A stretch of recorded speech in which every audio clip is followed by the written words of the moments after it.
Zee 24 तास एक पाऊल पुढे। कोल्हापूर, सांगली, बेळगाव आणि कोकणातील रुग्णांचा आधारवड म्हणून छत्रपती प्रमिलाराजे रुग्णालयाकडे पाहिलं जातं। 665 खाटांच्या या रुग्णालयाच्या बाह्य विभागात दररोज हजारो रुग्ण उपचारासाठी येत असतात।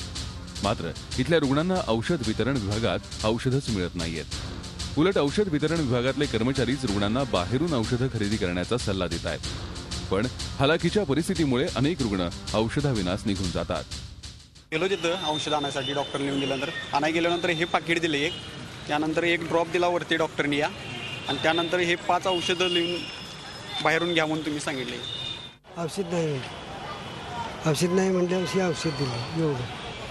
मग परत गेलो तिथं डोळ्यात घाले औषध मागितलं, ते नाही म्हणते, ह्यात मांडून दिली। कोल्हापुरात इचलकरंजीमध्ये सध्या काविळीच्या साथीनं थैमान घातलंय। तालुक्यात 5121 काविळीचे रुग्ण असून जवळपास 25 रुग्णांचा मृत्यू झालाय। तर पन्हाळा, शिरोळ तालुक्यात 161 रुग्ण आढळलेत।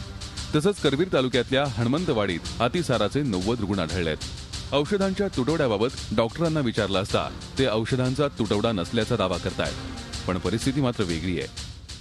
सध्या परिस्थिती औषधाचा तुटवडा बिलकुल नाही आहे, आणि ज्यावेळी तुटवडा होतो त्यावेळी आम्हाला डेप्युटी डायरेक्टर ऑफिस DHO कडनं उष्णवारी औषधं मिळतात। रुग्णालय प्रशासनाला औषधं खरेदी करण्यासाठी 6 कोटी रुपयांचा निधी आवश्यक आहे। प्रत्यक्षात मात्र 2,50,00,000 इतकाच निधी मिळतोय। छत्रपती प्रमिलाराजे रुग्णालयाकडे गरिबांचा आधार म्हणून पाहिला जातो, पण हाच आधार आता निराधार बनत चाललाय। तरीही कोणत्याही लोकप्रतिनिधींचं याकडे लक्ष नाही आहे।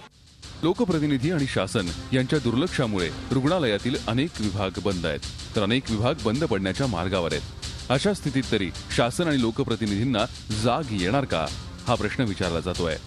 झी 24 ताससाठी प्रताप नाईक, कोल्हापूर।